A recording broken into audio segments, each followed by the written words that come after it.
Zikir kılın, dua kılın. Бирок дуа кылган кезде ишенин, сиздин дуаңызды Аллах Таала кабыл кылат. Эч бир шеги жок. Андан кийин урматтуу мусулман бир тууган, кайра кайталайм, пайгамбар саллаллаху алейхи вассалам мен жана менден бурдагы пайгамбарлар айткан эң улуу дуа ушул дейт. Бир эки жолу кайталайм, бирге кайталайсыздар. Ла илаха иллаллах вахдаху ла шарика лах, лахул мулк ва лахул хамд ва хуа аля кулли шейин кадир. Ла илаха иллаллах вахдаху ла шарика лах, лахул мулк ва лахул хамд ва хуа аля кулли шейин кадир. Ла илаха иллаллах вахдаху ла шарика лах, лахул мулк ва лахул хамд ва хуа аля кулли шейин кадир. Канча айтсаңыз, кудретиңиз жеткенче айта бериң. Андан кийин пешин намазга чейин урматтуу мусулман бир тууган такбир айтып, тахлил айтып, курманыңызды чалып, сооп иштерди кылып, кийин пешинде окугандан кийин такбир менен, тахлил менен, Куран менен, андан кийин урматтуу мусулман бир тууган, албетте пайгамбар дагы бир насаат, пайгамбар саллаллаху бир жолу хажга барган, хажда хаджатул вада, хутбатул вада, коштошуу хутбасы бар.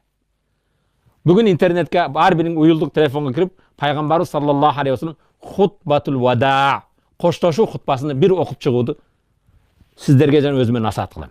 Окуп чыгып көңүл буралы. Пайгамбар ошол ажыга барган кезде үммөткө элге эмне деп кайрылуу жасаган. Хутба деген кайрылуу. Ошо пайгамбардын коштошуу кайрылуусун окуп чыгың, жана ага амал кылууга аракет кылың. Бүгүн пештинден кийин эртең Кудай буйрса Курман айт күнү ошону окууга сиздерди чакырам.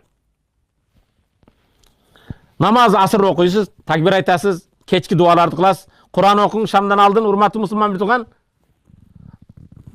Бирок жер жүзүндө жапа чегип жаткан, укугу тепселген мусулман бир туугандарды унутпагыла. Дуа кылгыла. Ооруларды унутпагыла. Кажеттүү инсандарды унутпагыла. Өзүбүздүн бөтөн элде, бөтөн жерде жүргөн мекендештерди унутпагыла. Анаби Катада радияллаху таала анху, Аби Катада деген сахабадан Аллах разы болсун, суила Расулуллах саллаллаху алейхи ан сауми яум Арафа.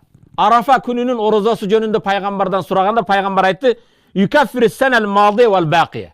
Эртеңки күнкү орозо өткөн жылдын жана келерки күн 2 жылдын күнөөсүн кечирет дейт. Аллаху акбар.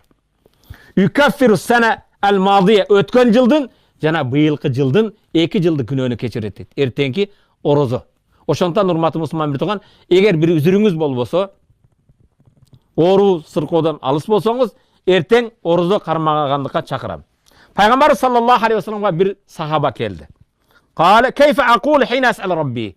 Кебилер устазым кантип дуа кылам дейт. Пайгамбарга да бир сахаба келип, Аллах Тааладан, Раббымдан сураганда кантип айтам деди. Эмне деп айтайын деди. Кале пайгамбар